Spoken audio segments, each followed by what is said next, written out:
આજનો દિવસ એ છોટાઉદેપુર તાલુકા માટે ઐતિહાસિક અને ગૌરવપૂર્ણ દિવસ છે, કારણ કે આ ભવનના નિર્માણથી છોટાઉદેપુર તાલુકાના 145 ગામ, ઘણાને એવું થતું છે કે 145 ગામ કેમ કીધું, પણ 144 ગામ હતા અને એક ગામ વરધી ફળિયાને નવો દરજ્જો આપવામાં આવ્યો, એટલે આપણે 145 ગામનો તાલુકો બન્યો. અને ઘણા પાછા એવું થાય કે 142 જ છે, 2 ગામ તો ડુબાણમાં છે, પણ આપણે એને ગામ ગણવા પડે એટલે આપણે 145 ગામ કીધું છે.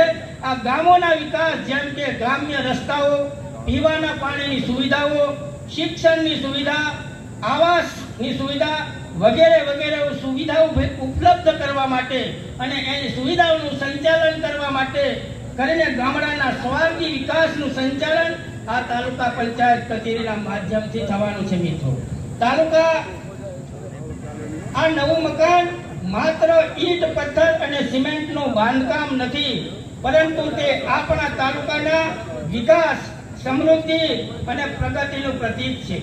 આ કચેરી ગ્રામ્ય વિસ્તારના લોકોની સેવા માટે એક આધુનિક અને સુવિધાયુક્ત કેન્દ્ર બનશે.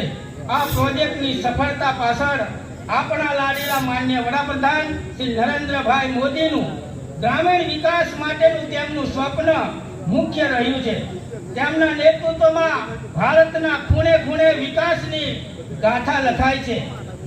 સાથે જ આપણા માન્ય મુખ્યમંત્રી શ્રી ભૂપેન્દ્રભાઈ પટેલ સાહેબના દૂરદેશી માર્ગદર્શન અને ગુજરાતના ગામડાઓને સશક્ત બનાવવાની તેમની પ્રતિબદ્ધતા આ પ્રોજેક્ટને વેગ આપ્યો છે.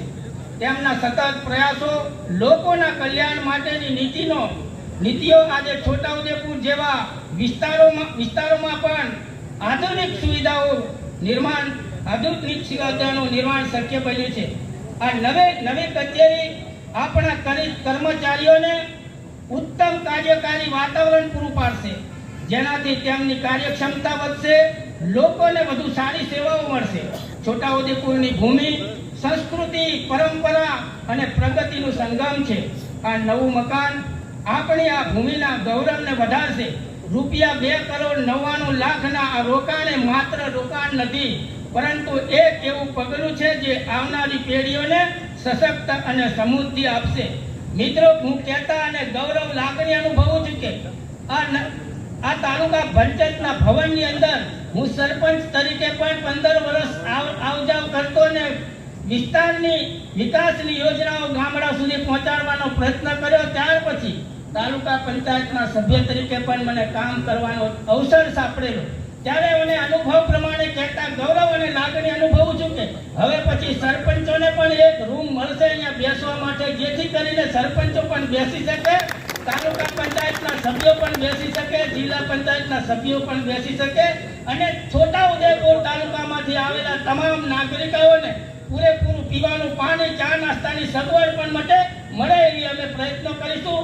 તો આજે જે છોટાઉદેપુર તાલુકા પંચાયત ભવન માટે ₹2,99,00,000 અનુદાન મંજૂર કરવા બદલ પંચાયત વિભાગના માન્ય મંત્રી શ્રી બચુભાઈ ખાબર સાહેબ, ગુજરાત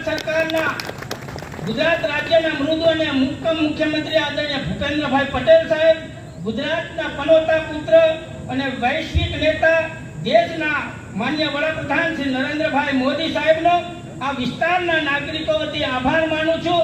અને સાહેબ, હવે ફરી પાછું જે કંઈ બાકી હોય તે પણ આ પાછું નાખતા રહ્યો છે. સાહેબને પણ વિનંતી કરું છું, આજના તબક્કે આપ અહીંયા ઉપસ્થિત રહ્યા અને અમારા છોટાઉદેપુર તાલુકાને વિકાસની સૂર પૂરવા માટે આનંદિત કર્યા તે બદલ આપ સૌનો આભાર માનું છું. વંદે માતરમ. ભારત માતા કી જય. જય જય જય. છોટાઉદેપુર સહિત રાજ્ય, દેશ અને દુનિયાના સમાચાર જોવા માટે સબસ્ક્રાઈબ કરો તીર સમાચાર અને બેલ આઇકોન જરૂર દબાવો.